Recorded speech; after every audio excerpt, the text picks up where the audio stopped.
right, welcome to the Fantastic Mr. Podcast. I'm Zach Briggs, joined by Justin Strange and Jake Kramer. Say hello, guys. What's up? How's it going, guys? I can say that I'm probably one of the biggest Star Wars fans in this group, I would imagine. I mean, I grew up watching the original trilogy on VHS from Suncoast Video. My parents, probably you guys heard of Suncoast Video, but it was a video store in the mall. I've heard of Movie Town. Movie Town, probably very similar. But we're all three from different places. Mother got me this box set of the original trilogy, 1995 releases. And this is not the specialized editions, but it was the original in the previews for these particular VHS copies of Star Wars. They would say this way you saw it in the theaters for the last time, essentially. So, Star Wars has been a big part of my life and upbringing, but it certainly has changed over the years, beginning when I'd say The Last Jedi came to life.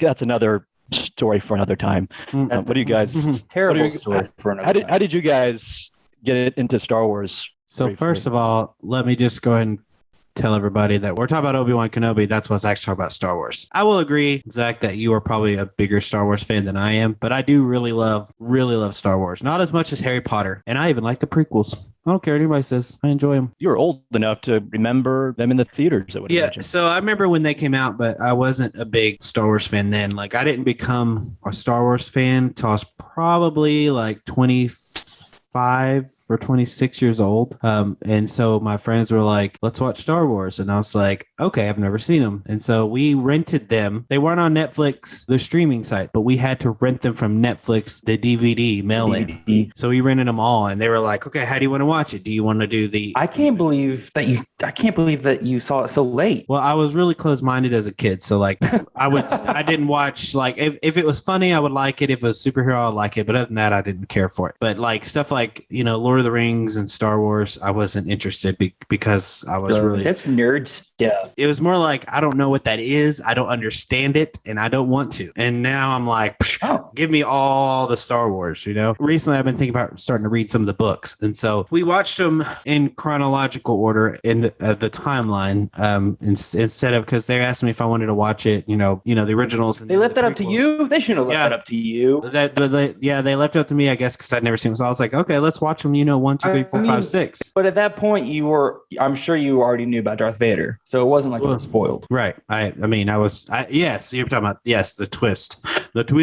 So I was like, okay, let's just watch 1, 2, 3, 4, 5, 6. Let's just go that way. And actually, I really enjoyed it watching it that way. I went back later and watched it the other way. And like, that was cool too. But I enjoyed knowing how everything came to be before seeing episode 4. You know what I mean? Like knowing, that Luke and Leia had just been born and now all this time has passed and boom, there's Luke. Boom, there's Leia. And so that's the first time I watched Star Wars, was on Netflix DVDs in like early 2000s. And I'm on specialized editions, remember? They were totally, because they were on DVD and they were Netflix DVD. So I think that had already been the time where George Lucas had changed everything, or added stuff, not changed stuff. Not to brag, but I think I might have you beat Zach, because I don't think either of you guys have a Star Wars tattoo permanently on your body. No tattoos. No tattoos. Neither of you? Okay. Well, I'm permanently marked with my love for Star Wars. So I think my wife and I have matching Star Wars tattoos that we got on the way to see The Last Jedi. What's the tattoo was fun. We dressed up in Chewbacca onesies and drove all the way to Tulsa, which for us was like 2.5 hour drive. And the air conditioning went out in our car. So it was like 103 degrees in these onesies, and then we saw Star Wars, and then we had to drive back in 103 degrees. So it was like a slog by the end of the day. But anyway, that's all to say is I have a tattoo. What's the tattoo? We each have one half of the Rebel Alliance logo, and so mine says, or hers says, "I love you," and mine says, "I know." Like Leia and Han Solo, for those that don't know. Basic. Before Han submerged into the carbonite bed. But we've watched, and my wife is even a bigger fan than I am, but we've watched the animated series, we watched Rebels, we've watched all of the main series, we watched all of the TV shows. She's read the majority of the books, like the expanded universe, including the Legends. Yes, that's no longer canon. She she's even a bigger fan than I am. She can tell you so many The Thrawn trilogy. Yeah, so many like Siths and Jedis and stuff that I've never even heard of. So she's kind of a nerd. That's cool. That's cool. Yeah, I will say, I've seen all the movies. I watched I think it was it the Clone Wars, the movie, the animated movie, right? Oh, I watched that, but I tried getting into the TV show, and I don't know why, but I've tried a couple of times, and I just couldn't do it. Was it the animation? No, I don't think so, because I was like, it was probably because the first season was really childish. Like the first season was definitely aimed at like kids. It was really hard to get through the first season, but once you get through that first season, then it really starts to get into like the political drama and the war and the relationships and also I would like trying to have life lessons at the end of every episode. It actually started being a series. Maybe I just need to get through season 1, man. And I have 2 friends that love that show, and so it's like I know I could probably get into it if I just push through it. I just haven't. It's like The Office. You got to get through season 1. No, The Office was good from the beginning. I don't even want to hear that. Oh, by the way, real quick, I know you guys know this, but I'm going to tell everybody out there, I am officially a 1-time Office trivia winner. I know. Hey. Thank you. Thank you. Awesome. Thank you. Thank you. Thank you. Thank you.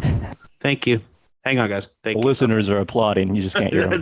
Yeah, exactly. Thank you for understanding where I was going. We're going to go edit some cheers in the background. That'd be so funny. More exciting. All right, Zach. Sorry, go ahead. Obi-Wan. So Obi-Wan takes place 10 years after the events of Revenge of the Sith, Episode 3. And now, as we know, Anakin is no more. It's Darth Vader. He decides to descend into the dark side and save the ones he loved. And Obi-Wan's kind of a recluse of sorts. But Kenobi's on Tatooine, the planet we all love.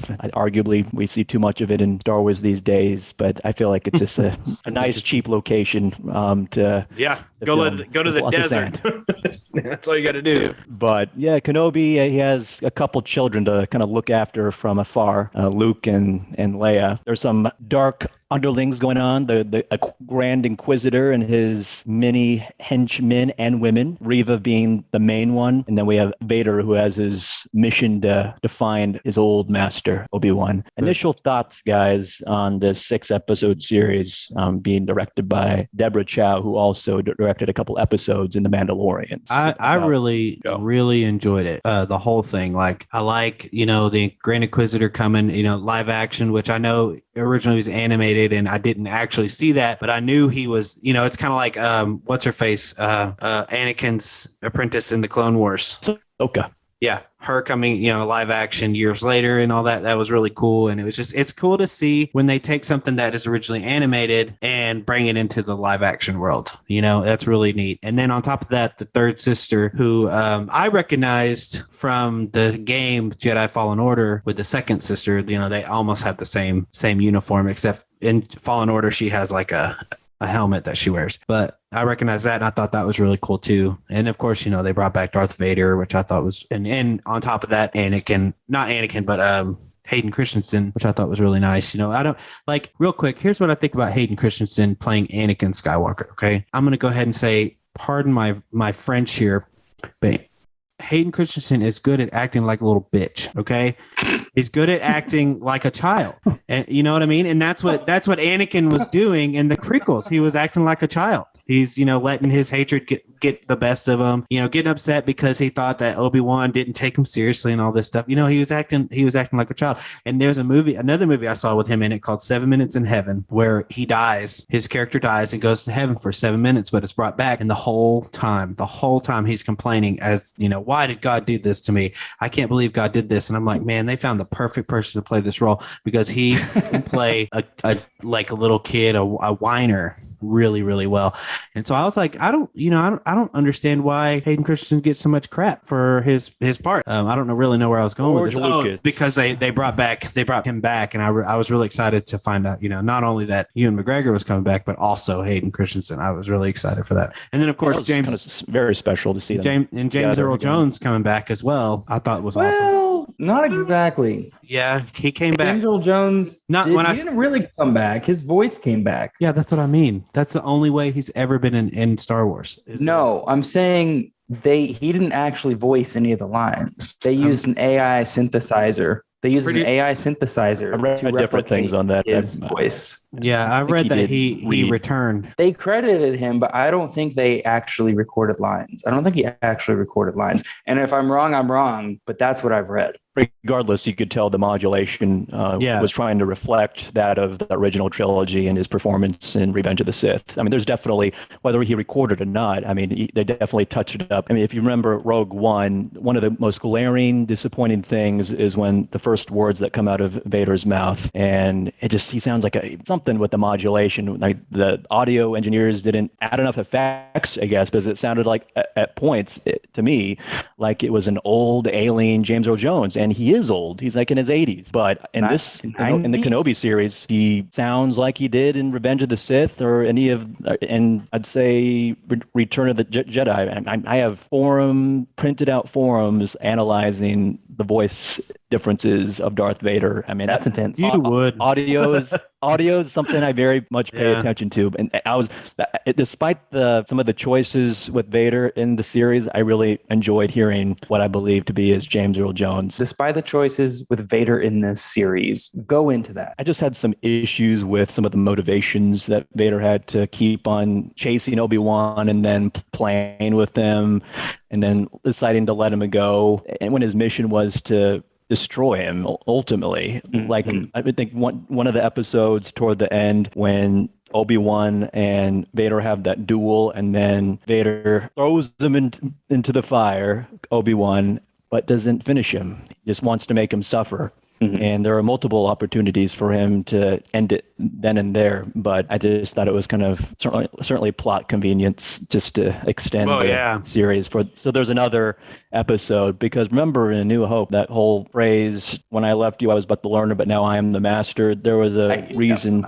we needed to see another confrontation where Obi-Wan obliterates Vader essentially and beats him pretty bad. So once we see him in A New Hope, we can have maybe a better understanding of why he said that line. I just thought Vader was a bit naive and foolish at times, especially if he's been so hell-bent over the past 10 years to squash his old master. Well, I think his mission for the past 10 years has been to make Obi-Wan suffer. I think ultimately, like, he does want to kill Obi-Wan, but he wants to make Obi-Wan suffer like he has. So that's not really something that I struggle with. But I did struggle with some of the ways he chose to do it. I really like the Obi-Wan series. But like you said, Zach, I feel a lot of what they did was artificially elongate the series. Like some of the things that happened were very clearly contrived so that they got their like fan service moments of Darth Vader and Obi-Wan, facing off against each other. But then they didn't have a good reason for letting Obi-Wan go. It felt like a lot of the series for me was almost self-congratulatory in like they were reintroducing these characters over and over and making a big deal about like Leia, the whole dressing process with Leia. When you first see her in the series, it's actually one of her servants, and they probably spend like a good 5 minutes on this dressing scene only to find out that that's not Leia. It was a fake out. She's actually in a tree. Oh, isn't that cute? She's off on a venture. She's not a senator's daughter. She's doing her own thing. I don't know. I feel like it could have been cut out and got right to the point on a lot of these things. What do you guys think about the third sister, Reva's arc? I mean, obviously, we start off with a young Reva, the opening scene, kind of the somewhat of a one-shot take perspective, and the younglings being attacked amidst Order 66. And I kind of knew right off the bat, once this kid's going to be playing a prominent role in some fashion, we learn it's going to be Reva. I had pros and cons. I just think they can't make a Star Wars series without going back and killing those kids. I think almost every feature that they've had since Revenge of the Sith, they've gone back and explored Order 66, like Rebels, Clone Wars, animated series, Obi-Wan. They just can't go. They can't stop going back and killing these poor little children. Yeah, I mean, I think it's a prominent time in the history of Star Wars in that universe. So it makes sense that many of these stories of these characters come from that period. I feel like her character was done a disservice. A lot of her character was undercut. For most of the series, I felt like she was kind of this one-dimensional, angry little girl who the other brothers and sisters and the Inquisitors really didn't give any heed to or even want around. Like she almost Hayden Christian-esque in the fact that she was kind of moping throughout the entire series. Definitely. And wanting to prove herself. Yeah, she wanted to prove herself, but I don't feel like they did a good job of making her feel like, and maybe they were trying to make her feel redeemable in some fashion because she ultimately does get redeemed at the end of the series. So maybe they were trying to keep that was in the back of their minds when they were building her character. But I feel like she wasn't as menacing or as dangerous as she should have been for what she was doing because of how she was treated by her equals and superiors. Yeah, I agree. I wasn't scared or felt threatened by Reva's character at one point. Even that in that scene in the bar, and there's that one civilian or whatever that's about to get potentially killed. Mm-hmm. And then there's that Jedi uses the Force to do away with whatever Reva's about to do and kill the civilian. I don't know. Even that scene didn't do anything for me. Maybe it's the portrayal of Reva and the direction that was given to her, or I don't know exactly what it was for me, but there wasn't much of a threat in her portrayal. I think my main problem with the series, and again, I like the series. It was great seeing Ewan McGregor, and it was great seeing Hayden Christensen back on the silver screen together. Or is it? No, silver screen's movies. What do they call television? The small screen. The small screen is small. It was great seeing those two on the small screen again, but I felt the pacing was off and undercut a lot of attention because they simply dragged so much out. I feel like a lot of the scenes could have been half as long as they were, and they would have received the impact that the showrunners were trying to give it. Do you think a movie would have been more? Yeah, I was just about to ask that. Serving for this? Well, originally, I actually found. Yeah. Go ahead. Originally, it was supposed to be a movie, but I think with Solo not doing as well as they thought it was going to, they scrapped it, is what I read. That it was supposed to be a start of a trilogy, I think, right? Yeah. Yeah. And I think you're right. I think it would have done better had it been a trilogy because they could have cut out a lot of stuff and kind of got to the nitty gritty of it all. But I mean, I still enjoyed most of it. Well, I found a individual, his name's Kai Patterson, and he actually took the 6 episodes and edited them down into 2.5 hours. And so I actually rewatched that. So I watched the series and I found the movie edit, and I rewatched the movie edit, and I like the movie edit a lot better. He moved a lot of things around.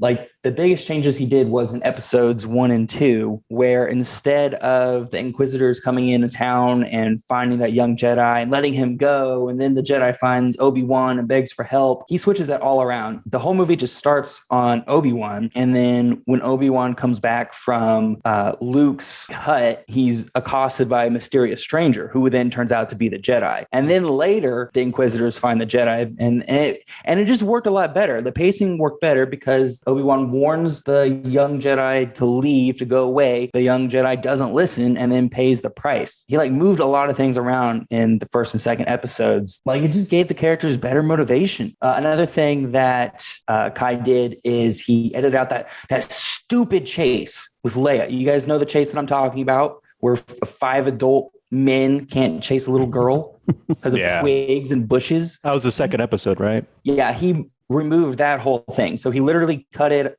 from where the man confronts Leia and she's like, "Who are you?" And it just cuts immediately to the person walking up behind her and putting the bag over her head. He cuts out that whole, and it makes so much more sense because there's no possible way that a little 10-year-old girl would be able to outrun these trained mercenaries, but they would stick a bag over her head and carry her on a spaceship. She has the Force generally strong with her, but they didn't portray it the way they should have if that's what they're going for a little girl to evade. Creating visions in their mind or using blocking their path. There's no way that they would be stopped by a little twig of a tree or a bush or a divot in the grass. Just the way it was shot was very awkward, I felt, as well. Yeah. So it was things like that. And it did remove a couple of things that I wish hadn't, which was it kind of removed the character development of Leia learning to trust Obi-Wan. She kind of finds out that he's a Jedi earlier.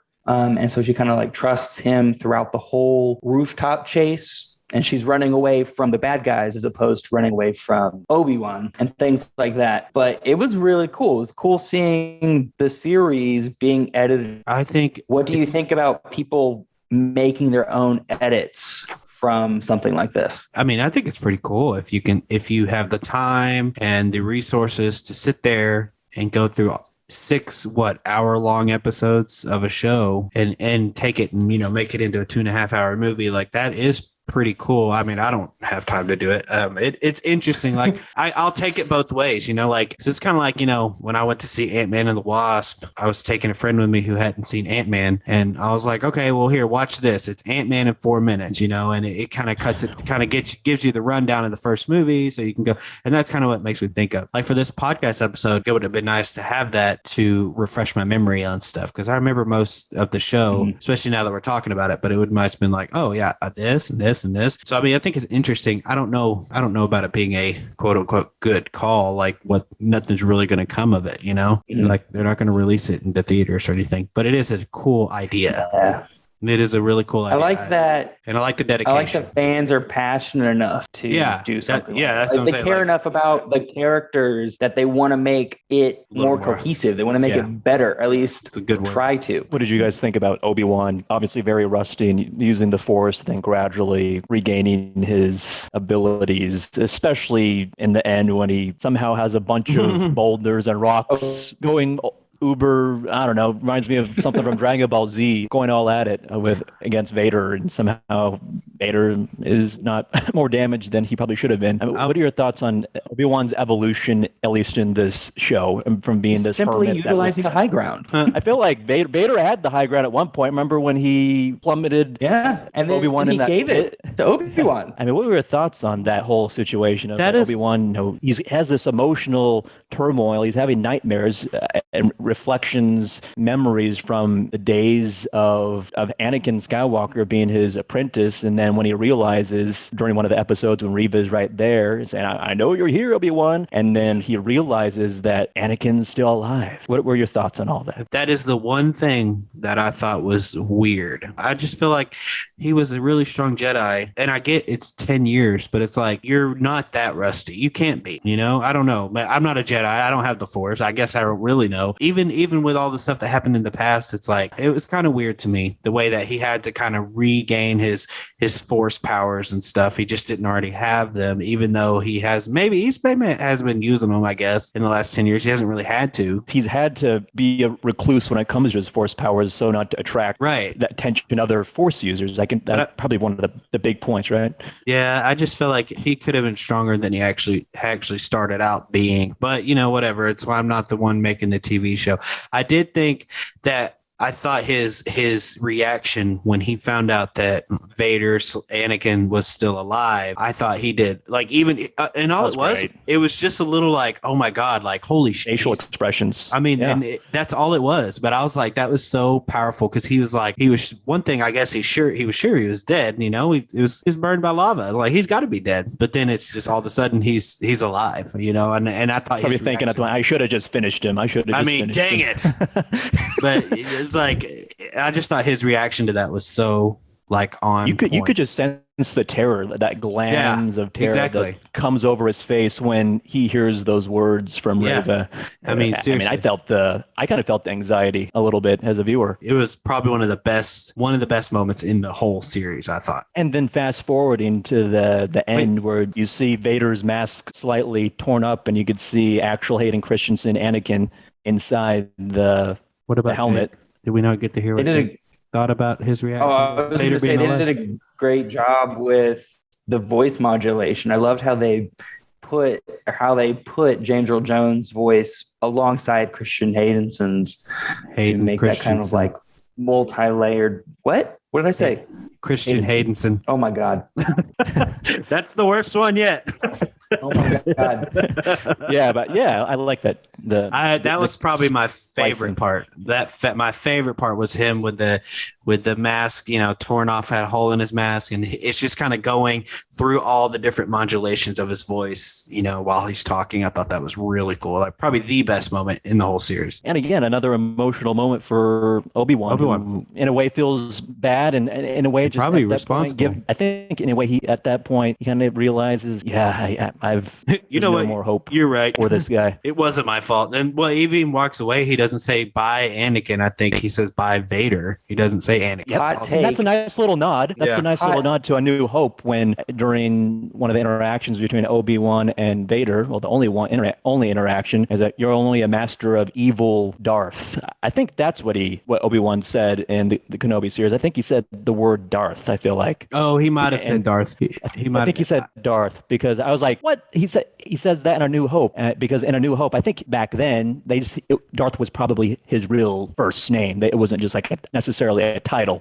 But I feel like now it kind of connects a little bit more. Yeah, I agree. And they don't really mention Anakin. They do mention, I think, a couple times in the original trilogy, but not as much as Return of the Jedi, I believe. Yeah. Did they ever actually mention his name? I'm pretty sure it was always Return of the Jedi. What fought in the Clone Wars? It was Return of the Jedi when Ghost Obi-Wan's speaking with Luke on Dagobah when he's explaining doesn't the whole revelation about Luke having a sister and then going into the history of... don't they mention his name again? Oh, maybe not. Doesn't the Emperor mention Anakin Skywalker to Darth Vader? Because didn't he say like something like the son of Anakin Skywalker or something like that? Maybe I'm wrong. I have to go back and watch it. Yes, in Empire Strikes Back, I believe. Yeah, okay, that's what I thought. Because he's standing there talking to him. It might be in the edited... I know they added, the scene in Empire Strikes Back where Vader's kneeling before the Emperor. Yeah, and there's different versions of that. There's one where they include some extra dialogue by bringing in Ian McDiarmid, that actor, because in the originals they had they might have you're right, totally you're different. I think that's what they did. Yes, they added dialogue. Because I have the laser disc of Empire. That one. Yeah, I think you're right because I have the laser disc of Empire and I watched it, and it's not the guy who plays the Emperor. Really, if it is, it's a very 70s. It looks like a man hologram. caked in Play-Doh. Yeah, it's just like a kind of a creepy, way worse looking hologram. That's for sure. Yeah, too many edits to keep up with. You guys think Obi-Wan lifted all those rocks because he tapped into his grief in the dark side? Oh, that's possible. Like he was so upset about his relationship and that he tapped into it. It's very possible. It's kind of like what's her face, the Sorcerer Supreme tapping into the dark realm or whatever it's called. The Darkhold. The Darkhold's a book. The dark dimension, I think it is called in Doctor Strange, where she draws power from the dark dimension. Kind of the same thing. Oh yeah. So here's the thing about the dark side. This doesn't really have much to do with Obi-Wan, but I believe that the dark side is stronger than the light side, but you go, it's in the name, dark. You go down a more darker path if you choose the dark side. But the powers are cooler, freaking the Emperor can shoot lightning from his hands. You know what I mean? Like light side lightning too, but that's expanded universe. Yeah, well, okay. In this other, before we got to the expanding universe, he still could shoot lightning from his hands, okay? Like in the originals. So I don't know. I think the dark side is a lot stronger, and maybe as a Jedi. I mean, I bet Yoda does it. Maybe he has to be able to do some of the things he does, but he's such a good Jedi that he can kind of do it and get rid of it if he has to. I don't know if he does or not, but I mean, it sounds feasible that he would have to do that. I mean, well, that was the deal with Mace Windu. Canonically, the reason he has a purple lightsaber is because he embraced aspects of the dark side. Yeah, the Vapod style of this. It's called the Vapod seventh form of lightsaber combat, and utilized Jake, aspects of the dark side. Duh, Jake. Obviously, of course. You can even tell looking at that fight between Mace and Palpatine, good old Palps. I felt like Mace would have beat Palps, for sure. But isn't in lightsaber combat anyway? Isn't the real reason Mace Windu has a purple lightsaber is because Samuel Jackson wanted a purple lightsaber? We don't talk about that. Well, if you played the Star Wars Jedi Outcast game, then you would realize because he embraces his dark side. Yeah, I was say, but we got to talk about in the story why he has a purple lightsaber. I get it. But in Jedi Power Battles, the game on Sega Dreamcast and PlayStation 1, Mace Windu has a blue lightsaber. Oh, that's interesting.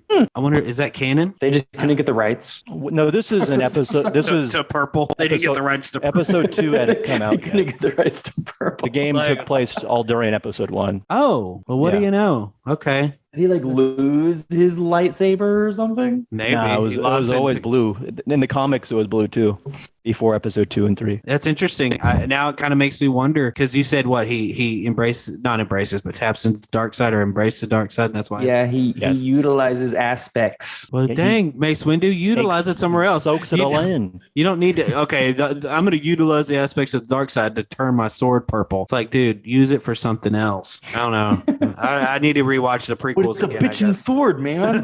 But it's so cool. I think one cool thing about Obi-Wan is that more so these days, especially for Star Wars, Kenobi and Mandalorian, for example, they're using these virtual sets in these kind of dome facilities, and they have the scenes for the actors to interact with. So like Tatooine or whatever background they need, they could project it on there and the actors are able to interact with. I think that's excellent, cool technology. And it probably, Well, for one, saves a lot of money. You don't have to go to as many locations. actual locations. But another thing, it kind of helps the actor in a nice controlled environment. I would agree with that. It's a lot better now than it used to be. You know, I mean, that's just comes with the evolution of technology. It's like we've talked about, you know, Mortal Kombat, the movie, and some of these video game movies that, you know, don't look good because the CGI just wasn't that good. But now, you know, even in TV, the CGI has gotten so good. You know, we can make a big purple alien look real, you know, and we can make Iron Man's suit look real. And he's not wearing a dang thing except for a motion capture suit. I almost wonder if that technology can become a detriment because they're able to have access to anything and they don't necessarily have to put the thought into building the set. You know, they're able to just grab assets, which I'm sure that at this point they have oodles of files that they can pull from, and they're able to just create things and put their actors into that scene without necessarily considering the blocking and some of the aspects. I feel like Obi-Wan in particular wasn't as seamless in their set design as other shows like The Mandalorian and Boba Fett were. It almost felt like a lot of their sets were purposely circular. Like a lot of places Obi-Wan, like his cave was circular, the bar was circular, especially in the first couple of episodes. It just seemed almost like they were playing into the design of their 360 video wall as opposed to making the wall work for them. I think one of the big positives of the visuals of Kenobi was, I think, the lightsaber combat for me. I mean, this is the first time, at least from my experience, that they've been using more of these lightsabers akin to what you can buy for $100, $200. I mean, back in the prequel movies, they were using these very fragile toothpick-looking things, if you've seen the behind the scenes. So Right. They're kind of taking inspiration in what they've been doing during the sequel trilogy as well. If you've seen the behind the scenes there, they're using these actual lightsabers that are the colors that the Jedi are using, whether it's blue, green, or red. They're So, incredibly saturated. do you not like that? I do, but it's also kind of like, I guess I'm just kind of a fanboy where it's like, I kind of wish it was more blown out. I feel like it, you know, when we're used to seeing something on film, bright objects tend to blow the film out. And so the center would be white. And it gives it a sense of realism and it gives it a sense of the energy behind the saber.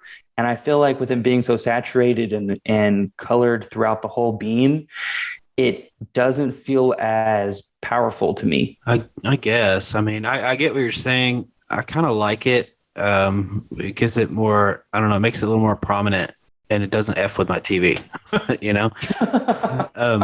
There we go. It looks like a sword. I don't know. It looks like a sword. I don't know how to explain it. I think it looks kind of cool, especially I like them. They're good. Kylo Ren's sword, and even what's her face, Reva. Is that her name? Reva. Her lightsaber Reva. was cool, especially when she was you know, the whole time she's fighting with one, and then all of a sudden she's got two, and then all of a sudden it kind of spins. I was like, oh, Well, that's Jesus all the Christ. Inquisitors. All the Inquisitors have those. Oh, do they? Oh, okay. My bad. Yeah. That's cool. That's It was a cool though. standard issue. Until effing what's his face, Darth Vader broke it. he just like breaks it. So anyway, sorry. I love Vader's fighting style, one-handed. Yeah, he did. Doesn't need to take anything seriously. He's just so good. They did He's a fantastic job. They did a fantastic job mixing like Darth Vader's style of fighting in episode 4 and the original trilogy with kind of the more powerful aspects of the prequel trilogy. You know, it was like a good medium between the kind of like tired one-handed aspect that we saw in the OGs and the over-the-top spins and moves and stuff that we saw in the prequel trilogy. They got his style, but still put the emphasis and the motion and the power behind it. Oh yeah. Yeah. Vader's all about the very forceful strength technique of using the lightsaber, whereas Obi-Wan's fighting style is a lot more defensive, which again, they used a lot of what we've seen already in the prequels. And I didn't really see much of Ben Kenobi from A New Hope in this series as far as the fighting, but it was a good mix of even aspects from the sequel trilogy. I mean, I enjoyed the more heavy samurai-esque style way of choreography. Mm-hmm. But what definitely didn't seem as choreographed and like a dance compared to the prequels. Yeah. Because some of those prequel fights were just like, they were like acrobatic. Too acrobatic. I felt like where's the tension? Well, you know that it was very flowery. It was showy. And like spinning lightsabers for no reason. Come on. On one of the years of the MTV Movie Awards, there's a category called Best Fight, and not Obi-Wan, Count Dooku and Yoda were nominated. And like, that fight, Yoda's jumping around and doing flips and all this stuff. And that's kind of what the first thing I thought of when you mentioned, they're doing acrobatic for no reason. But then again, you have Count Dooku, who's like a human, and then Yoda, who is like, 3 feet tall. So kind of makes a little more fight in the world. Yeah. It kind of makes sense that Yoda would have to jump around, but he doesn't have to do like front flips and stuff.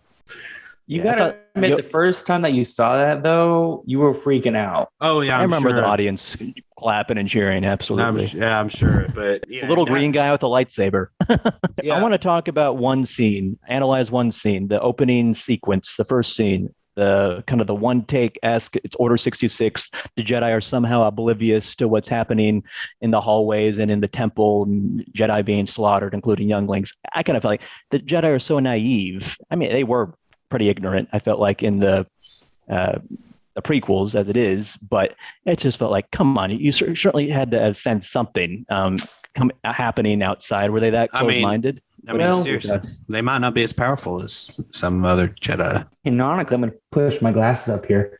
Canonically, the reason that they weren't able to sense it is because they had actually built their temple on a dark side relic. The temple in the prequels is actually on the same land that was originally a Sith temple, and the Jedi, in their hubris, decided that they were going to take that land and turn it into like a temple for good and the light. And so that's what Palpatine was able to use to cloud. Like when Yoda mentions like, oh, vision clouded it is, that's the dark side from the temple, and Palpatine using that to cloud their perspective. That's cloud their very interesting. Yeah, that is interesting. I mean, it's like a poltergeist thing. And obviously Palpatine was a very manipulative man, obviously, rising to the stage of being a galactic empire. That to me, and we'll talk about that another time. That to me was insane. How because he started out as a senator, right? He senator Palpatine, and then he became what? I think he was a senator, chancellor, then emperor, right? Yeah, almost positive that's what it was. It just blew my mind how he rose to power so fast. Like, I don't care what anybody says. I enjoy the political aspects of the prequel movies. Man, but anyway, sorry. One of the things, since you brought up the political aspect of it, one of the things that I loved about the Obi-Wan series was the little glimpses that they gave into people's lives. Like, some people didn't care about the Empire. It was like, they're not going to be out here. No, they're not going to touch this place.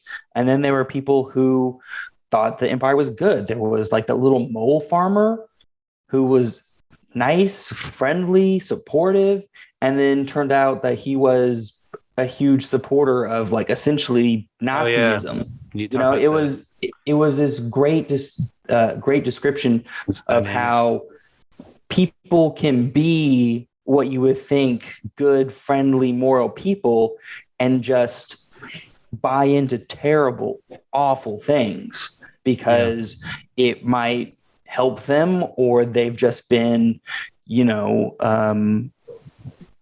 just been kind of programmed that way. They've just kind of bought into the rhetoric. Yeah, it's crazy. You should read the book by James Luceno. It's now a Legends book, but it's called Star Wars Cloak of Deception. I've read it, and it's very political heavy about the manipulation that Palpatine had on the Chancellor that we see in Episode 1, Chancellor Valorum, and how he eventually gets him ousted in Episode 1. But this takes place just before the events of the Phantom Menace. And there's another book called Darth Plagueis, which is even further back when Palpatine eventually works away and assassinates his own master. I'd like to see a movie or a movie about Darth Plagueis and Palpatine. Probably got to cast someone else for Palpatine, because I think Ian's getting a little too old. But, he was in this thing. Yeah, he was in this thing. They can't digitally de-age him. Tired of de-aging stuff, to be honest, but some of it looks great. But I feel like the Palpatine we saw in Kenobi, it looked more like the one we've seen in like the originals, like Return of the Jedi. You could tell he didn't look as makeup heavy as he did in like Revenge of the Sith. I don't know if you guys noticed that. Oh, I noticed it. I was like, God. Yeah, I do. I remember seeing him being like, man, he looks a lot worse. Was Ian played the Palpatine back in the originals? Yeah, he did. And that's all. He just didn't sound. He just didn't master the voice. How I kind of liked it in Revenge of the Sith, like Rise. Do it. And then I actually really liked him in the Rise of Skywalker. I thought it was kind of cool. It was kind of weird, but it was kind of neat seeing that huge contraption, and he's like, zombie palps. Yeah, I mean, he's just like can't move essentially. But it was kind of cool to see him. But back to that opening sequence. So what did you guys think about the cinematography and the way it was shot? The opening sequence. Justin, I'll let you take this. I'm trying to remember what it was. It was the younglings were training, and suddenly they get bombarded by the clone troopers, and then it's kind of like a one take up to a certain point. I like one takes, like long takes a lot. If you can do that, man, you've impressed me already. From what I can remember, I mean, I really enjoyed it. I guess I didn't notice it that much, clearly, because I don't really remember. I need to watch it again, I guess, because don't really remember what happens. Not gonna lie. I think Star Wars, we're so used to, I think generally quick takes, especially in combat scenes. So it kind of caught me by surprise to a degree. I thought I would have appreciated it more if it was more traditional and maybe some close-ups of younglings and getting their reactions, facial reactions and everything. As they get sliced to twixt. Jesus Christ. It was a little bit different for me. I felt what are we going to do? Bit too shaky. But Order 66, mate. But Kenobi was the first time we've seen live action clone troopers, because in the prequels they were all CGI, which was I read. I was like, wow, I'm pleasantly surprised. I didn't know that none of the clone troopers in the prequels were just all CGI. I mean, even when you see Commander Cody without his helmet, and it's obviously Tamara Morrison, who obviously is also Jango. I thought that was like an actual, in a suit and everything, but I guess his face was just CGI'd onto the you can kind of tell. Or whatever. Oh, really? Looking back on it, you can kind of tell that they're not, they're CGI. Kind of looking at it. But I could also kind of tell, like, something's up with these clone troopers. They're moving around too realistically, and the hue of blue on the 501st. I mean, he couldn't realistically play every single clone. He can do it. He can and also some of the clones look different heights too, and that's a kind of a That's kind of a weird. nitpick, obviously, but I mean, if they're clones, they should be around the same height. Do you think? I like that they brought him back for that one little cameo in episode 2, I believe, when he was the retired or disgraced veteran. Yes, yeah, that was cool. Yeah. Makes you wonder, like, a live action Clone Wars scene. I wish we had more flashbacks to Hayden or to Anakin and Obi-Wan, like in the middle of a battle or something. But there's too much of that duel in that room in Coruscant. I know they're trying to have us understand of how Anakin has developed and trying to parallel to the current time. But I wish we had just more cool scenes. I thought Anakin looked a bit old. I mean, they were trying to make him look like he did in the movies, the way he looked like in episode 2. But I'm glad also that they didn't go heavy at all, or if at all, on the aging. I don't think they even de-aged Anakin when he was supposed to be apprentice Anakin from episode 2. Obviously, they did a little bit. Yeah, but I mean, he's obviously fuller in the face. He has the smiling lines. But again, that's just another little nitpick. I mean, his voice's maturity sounds more like he did in Revenge of the Sith, or even the Anakin that is portrayed in the animated series. Because in episode 2, I mean, Anakin's voice at that point is the whiniest ever. I mean, that's the first time we hear a teenage Anakin. It is in episode 2. And I guess suddenly he matured. I don't know. They could have probably, if they were trying to go for that whiny Anakin voice, they could have messed with the voice or Anakin, try to mimic that. But who knows? Maybe it took place after the events of episode 2. So yeah. I'm okay with it. I liked it. Yeah, I didn't mind it. I didn't mind it for what they had. You know what? How old is Hayden Christensen now? 40 something. It's like what they had to work with. I think they did an okay fantastic job. For his age. I mean, still he looks like they both in his 30s, in my opinion. Yeah, and they both look good. It's pretty much similar. Mm-hmm. I mean, you had Obi-Wan Kenobi with that Jedi mullet once again, which if you beautiful in the interviews he hates that thing. Too bad. What do you think about the music? I thought the music was abysmal, especially through at least until the end. It was very generic sounding. There were no motifs until the last episode, I would say, when you heard the Leia theme, and then portions of when in Empire Strikes Back, when Han Solo and crew are about to head into the asteroid field. But other than that, I don't know why they didn't utilize more motifs, even subtly. They didn't even attempt to do that. Even in the trailer, we heard familiar music, but for most of it, it just sounded like generic, Sci-Fi Channel crap. Unfortunately, yeah. Well, real quick, I have a trivia that apparently John Williams retired composing anything Star Wars related after the sequel trilogy ended, but he contacted Kathleen Kennedy and requested to write something for this show simply because Obi-Wan has never had a character theme of his own, and he wanted to write one for him, which I thought was pretty neat to find out that, he's like, he finds this out. He's like, hey, I want to write the music. And like, for me, I enjoyed the music. The only problem I had was the Obi-Wan theme sounded a lot like the Spider-Man theme from the game Marvel Spider-Man, the PS4 game. It sounded maybe you probably got some inspiration, John. Maybe Williams. I mean maybe he playing did some games. But I was like, man, it sounds like. But I still really enjoyed it, and like I was like, man, if they come out with the vinyl for this, I think I really want it because I really liked them. I mean, it wasn't as like hard hitting as say episode 4, where everything had a theme. Darth Vader had one, Luke Skywalker had one, just this theme was all over the place. Yeah. But it was a little more subtle than say past themes and music from Star Wars, but I still really, really enjoyed it. Like I was like, man, I enjoyed Obi-Wan's theme. Yes, absolutely. But just during like the fight sequences, it felt very generic. That's the only way. Oh well, yeah, I guess you're right there. I mean, I didn't really notice. I'm not asking for Battle of the Heroes or Duel of the Fates either. I'm asking for something that's more akin to John Williams or Star Wars. I mean, something similar.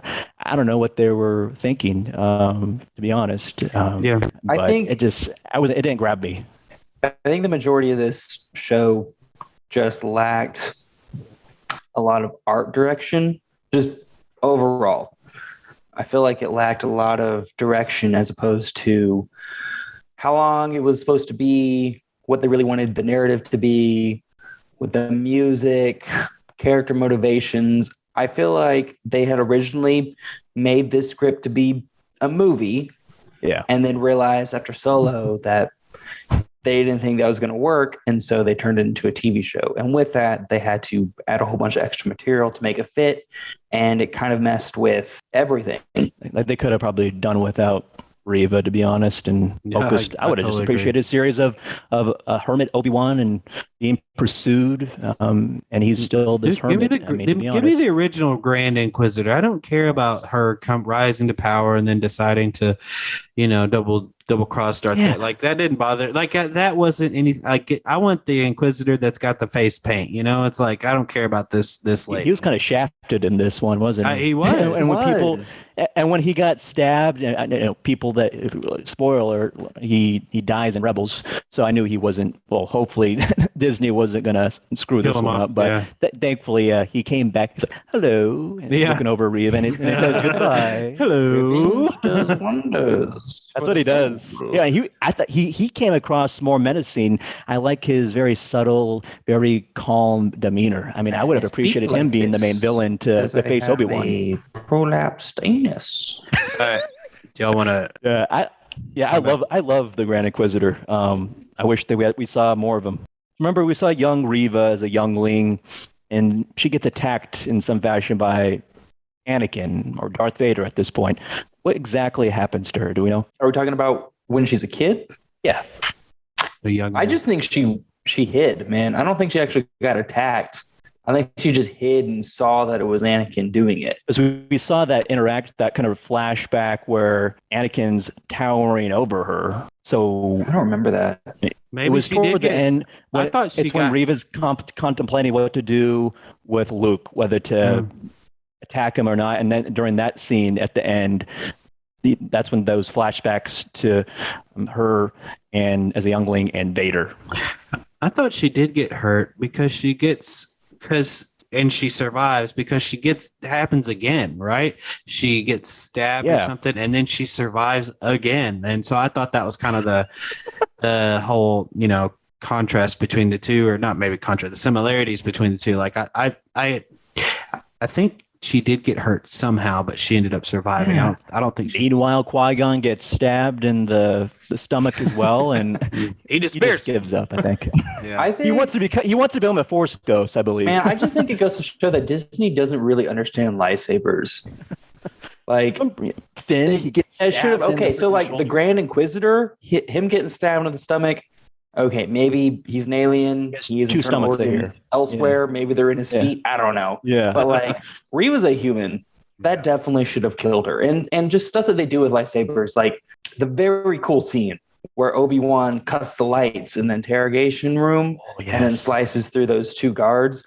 The first one that he hits it like it's a baseball bat. So he hits it, it bounces off, and then he hits it again. I don't know if that was an editing mistake or what, but that lightsaber should have just cut clean through that dude. Yeah, I was a bit not put off. I was like, huh? Okay. It was like literally, as you said, a baseball bat. It shouldn't go. It should just slice right through or a nice cut. Yeah. But again, I don't think they want to show it much decapitation or limbs coming off, at least when it comes to human type characters, which is understandable. Ironic because Darth Vader totally snaps a kid's neck. That's true. That was dark. Darth Vader for nothing. Hello, Disney, family friendly. It's cool name. Infant side, what? Infant side. God, that's horrible. Did you know they had Hayden Christensen in the suit very minimally in this series? He was in obviously the scenes where we see his face toward the end, but they had other actors that were much taller than him. My understanding other scenes, which is my understanding is there were 3 people in the suit. They had a very tall actor playing for the wide shots. They had a stunt actor, and then they had Hayden Christensen for the voice up close. Essentially anything from, I think it's from like the waist up. They put them on apple boxes, and that was Hayden Christensen. Mm-hmm. But any wide shots and any action shots, that was someone else. Can you imagine getting to wear that suit? It's like getting to wear a Spider-Man suit. Be the coolest thing ever. Like, I don't even want to cosplay. I want to be like on set wearing that suit because I am a stunt person or a stand-in or something like that. Like, that would be so cool. Just to be like, oh yeah, I'm not Spider-Man, but I got to wear the suit. You know? Sorry. I just was thinking like, Vader's suits. that would be. It's one of the best villain standing suits for ever. lighting. Yeah, I agree. It is one of the best villain suits ever because I think he's one of the, him and the Joker and Lord Zed, top 3 villains in my book. I do want to talk about the very, very, very end. That emotional scene with Leia and Obi-Wan. Nope. Oh, the very end. That was the end. The end where Reva turns away from the Inquisitors. No, the part where Qui-Gon shows up. Did you guys watch the whole thing? Oh, spoiler alert. Yeah. Well, it was just for me, it was kind of meaningful because like the whole time he's like, I need your help. I need your help throughout the entire, and he's probably been doing that, for 10 years, praying to Qui-Gon, so he's like praying to Qui-Gon. And finally he shows up. Of course, it's after all this other crap happens. It's like, dude, where were you before? Like, it's about time or something like that. It's like on Angels in the Outfield. We'll help you, but we're not going to help you during the championship. That's all you. It's like he lets him go through all this crap, and then finally he shows up. Other than that, I thought it was really, really like touching scene. I was very excited to see, Liam Neeson come back as Qui-Gon. Like, that was, for me, that was like probably the same wig too. Yeah.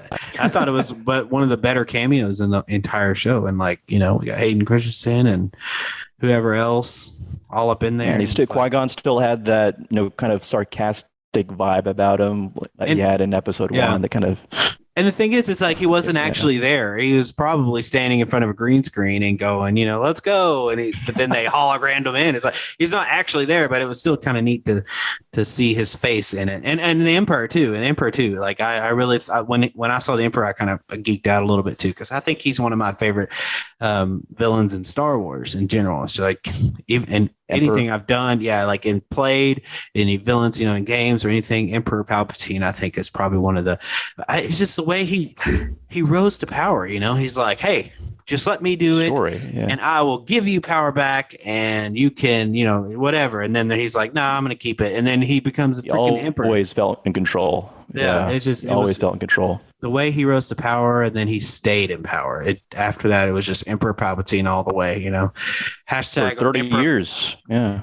Hashtag Palps all the way. Am I right? Yeah. Palps to the end. What would you guys like to see in a season 2? Where should the story go, or do we need a season 2? Well, obviously, I'm good with kidnapped this time. I'm good with season 1. Well, I was just thinking that, like, I'm okay with it just staying at season 1. Like, we don't really need a season 2. I'm not saying you don't need Luke to be exposed to the Force. Yet. Well, and that's the only other thing that he doesn't even know what it is much. He doesn't know much about what the Force is. He hasn't seen a lightsaber. No, and probably until he doesn't even learn about it until A New Hope. Yeah, he doesn't. Yeah, he even says that's why I was worried about Reva's little. Stunt going back on Tatooine. I was like, that was I didn't like that entire sequence, but I was worried that Luke was going to be exposed to a lightsaber at that point. But he was like very young at that. Well, he was about 10 years old. Point. Yeah, the same age as Leia. But he doesn't know. Does he know what a lightsaber is in episode 4? Not very. I mean, he's very naive about the Force. I guess he would. Well, I guess he would. He's probably heard of it. Yeah, I was gonna say he's probably heard of a lightsaber. Probably never seen one. Definitely never held one or used one. And then he learned the Force in episode 4 through 6. He had to learn it. So I don't think. I think with a season 2, Leia could technically be involved. Because. She learns about Obi-Wan, gets to know him and trusts him enough to ask for his help in episode 4. She's like, okay, this is the only guy that can help me because he knows who Darth Vader is and all that stuff. And so, another season with her, I think would be okay. I thought she was a fantastic fantastic actress, the girl who played Leia. I thought she did a great job. She was really good at kind of expressing emotion and stuff. So I think a season 2 with her could be cool. I think a season 2 with Qui-Gon would be awesome. That's what I prefer. Or, maybe again, how many more Qui-Gon. You don't need a freaking full season though of No, Obi-Wan I don't think talking with Qui-Gon, and we don't need more Vader. Well, I was gonna say it needs to be more grounded, less adventurous. Yeah, I don't know. Probably not as many cameos. Probably not as many cameos. I don't think that we need a season 2, to be honest with you. But heck, if they make one and they figure out one, who said that? When was that said? We're getting one. We're getting a season 2. Yeah, but where did you confirmed? find that out? I know that Hayden Christensen and Ben Kenobi. I was about to call him Ben Kenobi. Ewan McGregor both said they want a season 2. Can I just say, the story makes sense. No, I don't see it. I was for sure that I had read there was just going to be a season 2. Yeah. We'll watch it, but it's just I don't think it's needed. I know we're talking about season 2, but quickly, can I just say, what's his name? Kumail Nanjiani. He was unnecessary in this. He was. It's funny though. Here's the one thing I liked. Yeah, he was funny. Here's the one thing I liked about Star Wars up until Solo is they cast unknown actors throughout the whole thing. And then Solo came out and they cast Paul Bettany as the villain, and I'm like, and Woody Harrelson's in that movie. And I'm just like, man, I was kind of hoping they would stick to casting unknown actors. So I just feel like with big franchises like these, casting actors that are well known, it kind of takes me out of it because the story's just so much better with people you don't know, because it's like you're getting to know them as actors and as a character, and you're getting to know their characters at the same time. So you're getting to know essentially two different people, and then when you see Woody Harrelson and Paul Bettany, and Paul Bettany, for people who don't know, plays Jarvis, and then Vision in the Avengers and all that stuff. I don't know. It just kind of pulls me out of it when they're like, we're going to put this guy in it because he's famous. It's like, no, let's put someone else in it. Someone I don't know. I'm okay with that. But that's the only thing. When I saw him, I was like, oh man, I really like this guy. He's so funny, but why is he in this? Why is he in this freaking show? He's so funny in Silicon Valley. If you guys have seen Silicon Valley, that show is so hilarious. And that's the first time I ever saw him. I thought he was so funny. Part of the edit, I would imagine, should get rid of all those scenes, or most of them, with the fraud Jedi.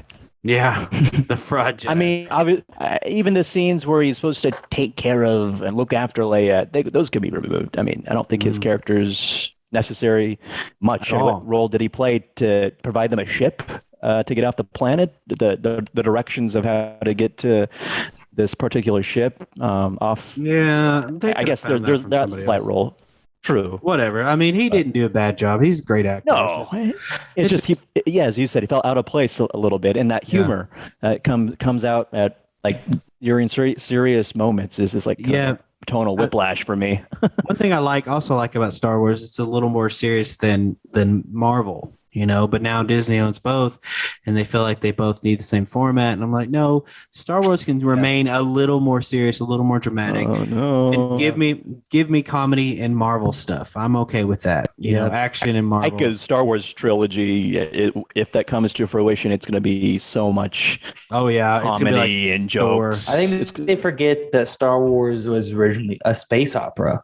Yeah. Yep. Exactly. That's what it was. What Luke called it. Drama. That's what Lucas called it. It's a family drama set in space, and they're trying to make it Marvel-esque with the one-liners and the witty jokes. It's like they'll have and Marvel does this too to an extent, but they will have a touching, important, memorable moment, and then someone will make a joke, and it undercuts the entire emotion. Yeah, from the scene, kind of takes it away. And it's like, no, let that emotion ride out. Let us feel the highs and the lows of these characters. You don't have to make everyone a witty comedian. Right. Yeah, there were several moments of that in Kenobi, unfortunately, but it wasn't a deal breaker. No, you could definitely sense the Disney touch, or the Marvel touch, Disneyfication. Yeah, but again, in Mandalorian, I don't feel like it was as prominent, or even Boba Fett. I agree. It wasn't. I mean, the only thing the Mandalorian had was, this baby Yoda that was super cute. It was like, but other than that, it remained pretty serious, pretty dramatic, and that's what I like about Star Wars. It's emotion, anger, that kind of thing. Like, it's dramatic, it's nice, and then you got Marvel, which is action packed and it can be funny and be serious at the same time. It's just, let's just separate those two. Let's not mess with. Well, I know that The Mandalorian and I think Boba Fett both had Dave Filoni as a producer, and he's very invested in the foundations of Star Wars lore, whereas I don't think he was involved in Obi-Wan. Yeah, that's apparent, kind of apparent, I would say, along with the absence of Jon Favreau's touch. Right, Deborah cool. Chow, I mean, she did again direct a couple episodes of The Mandalorian. So, I mean, is she the first female director for like a Star Wars? I think so. Whether it's a movie or series. So that's monumental. And I thought that's a pretty big deal. She did a fantastic job. I agree. I do think the direction for everybody, especially, that one moment where Obi-Wan finds out that Vader's still alive. I was like, God, dude, like he nailed it. And, that some of that had to come from her as a director. She's like, I need you. This is how you're feeling. This is, that kind of thing. It's just like he nailed it. That direction he took there, or even if he didn't take direction, whatever he did. Ranking Boba Fett, Mandalorian, and Kenobi, I'd probably have to say Kenobi's second place for me, Mandalorian's first, and Boba Fett's I'm going to be honest with you. Bottom of the barrel. I have yet to see the Book of Boba Fett, and it's just I'm not missing much. I'm just not. I don't know why I'm not interested in sitting down and watching. I'll eventually get to it, and I really enjoyed The Mandalorian. Like a bantha. I didn't care. I didn't care for when they took his freaking helmet off. I wish they would just leave people's helmets on, like on freaking Halo. It's like, leave his helmet on. The Mandalorian. Oh yeah, yeah. They're keeping it on, off. Hopefully for the rest. Yeah. He's like, I need for a purpose. He's got to take it off at some point. Well, but he doesn't do it in front of people. That was the whole thing. He doesn't take it off in front of people. That was character. Yeah, I know what they were trying to do. That was character growth. I knew what they were trying to do, but it's just like, leave his helmet on. It's like even with freaking Kylo Ren. I remember when he took his helmet off the first time, and I was like, ooh, like who the put it back on? Yeah, put your helmet back on, dude. Like, but he's swole. Like the moment I saw his face for the first time, I was like, "Oh God, Jesus! Put your helmet back on." I got used to it a little bit in The Last Jedi and Rise of Skywalker, and I had also seen other things with Adam Driver in it. So but I'd never seen Adam Driver until that moment, and I was like, "Oh my God, this guy's ugly." I remember seeing Adam Driver. And we're never going to have Adam Driver on a podcast. What's that one movie where he's like Sorry, eating nachos? Movies where Adam Driver's character is eating nachos with Henry Radcliffe. It's like a kind of a rom-com. Henry Radcliffe? I mean, Daniel Radcliffe? Daniel Radcliffe. Yeah. It was a comedy with both of them in it. But that's the first time I saw him. What if? Maybe, what if, yeah. What if? I think that's what it's called. Yeah. He's like, I'm about to eat nachos. Yes. Yeah. That was the first time. Adam Driver has a very unique voice. Just like just the timbre of it. Have you guys Johnny seen Depp? Have you guys seen Undercover Boss with this what is that? With Kylo Ren? Yeah, with Kylo Ren. What is this? Yeah. What is this space station called? What is his thing called? The Star Killer. What is it called? Yeah, Star Killer Base. Yeah, Star Killer Base. And he's like goes undercover as a radar technician. It's so funny if you haven't seen it. It's like look up Undercover Boss Kylo Ren. There's two of them. There's one that came out after The Force Awakens, and I think there was one that came after Rise of Skywalker, and it's a little bit funnier. Or the first one's a lot funnier than the second one's just a little funny. But he's funny on SNL. Yeah, Adam Driver. That's where SNL. Yeah, and Adam Driver. I think I've seen clips. Adam Driver actually hosted an episode of SNL, and there's another one where he plays Pete Davidson's, I think his grandfather or something, and he comes to Pete Davidson's class to like as a guest speaker, and it is so funny. Like if you guys haven't seen it, Adam Driver, like one good thing I like about Adam Driver is even stuff on Saturday Night Live, he's like 100% committed no matter what it is. So if you haven't seen some of Adam Driver's stuff on SNL, go watch it because it is hilarious. Like he is so funny. I think he's a great actor. No, he is a really good actor. Few things I've seen in him in. I just know the first time he took that dang helmet off, I was like, dude, what the F? Like, where's this guy coming from? But then, later young on, dude. plus I really liked his voice in the helmet. Like, I liked it a lot better than his actual voice. So, I thought he sounded really cool. And his helmet looked really cool with the hood on. I mean, take the hood off, it looks weird. But with the hood on and it sounded really cool. But anyway, that's neither here nor there. Sorry, I didn't mean to go on a rant about Adam Driver's face. I think that was definitely Adam Driver's voice that they just put effects over. Whereas obviously whoever it was David Prowse in the suit for the original trilogy of Vader. I mean, you just used a totally different person's voice, being James Earl Jones. Well, I mean, James Earl Jones, that voice though. Iconic. Even as Mufasa, he just sounds great. And he was in an episode of House, and he did like an African accent, and it sounded awesome. Like he's just a really good. He's a great. Oh yeah, that's the one where he's a dictator, right? He's a dictator, and he was committing genocide, and Chase, one of the doctors, ends up killing him, and so it's pretty intense episode. And so if you guys like House, you should check it out with James Earl Jones. James Earl Jones, great actor. He's one of those guys I'd like to have a drink with, perhaps. I would love to drink with him and talk with him just so I can hear him, happy like I'm talking with Darth Vader / Mufasa, having a drink Read you a with bedtime him. story.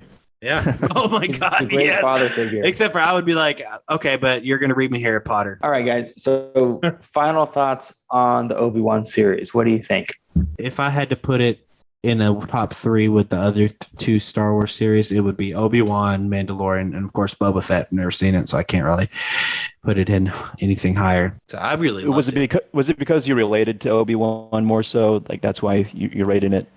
I think so. And Obi-Wan, I've seen him do things. I fell in love with that character in general already and it was really cool to see the whole dynamic between him and Darth Vader 10 years later, him finding out Vader's still alive and getting to see Leia as a kid and all this stuff. It's just a really cool, I thought the story was great, and I did like The Mandalorian. It was really, that story was great too, but I don't know. I just kind of liked the relationships a little better in Obi-Wan, I guess is what it is. I don't care for Reva or whatever her name is. I don't care for her. She could have been cut out of the whole thing. And Kumail Nanjiani, like I don't need you in this either. But I digress. I'll deal with it. But I think I've already stated my rankings. Obi-Wan's fantastic, but there are just many plot problems and questionable motivations for characters. Where I felt like Mandalorian sometimes. So Mandalorian takes the cake for me.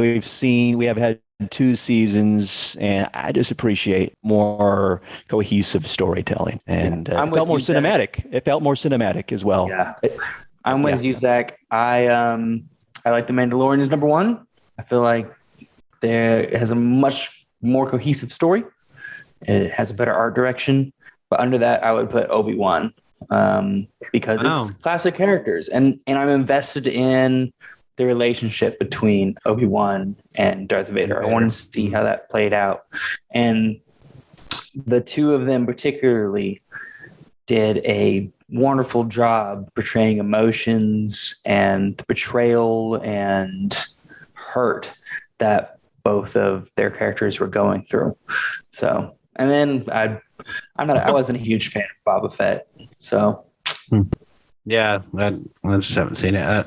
So the one time that I get to be the disagreeer here, I get to hey. Wow, me and Zach aren't on the same page. It's a rare day. It's usually Jerome. Usually the odd man out. Usually Jakey Wakey. All right, cool. Well, don't I guess Cool. Well, I'm glad we got to talk about this show. I really enjoyed it.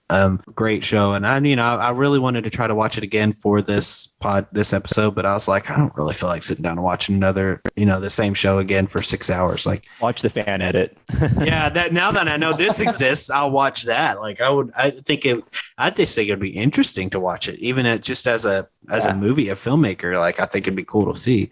So anyway, I'm not gonna give you guys the link or anything, but for the listeners, if you want to research it yourself, there is a gentleman named Kai Patterson who's a wonderful editor, and he's made a fan film, and I'll let you guys take it from there.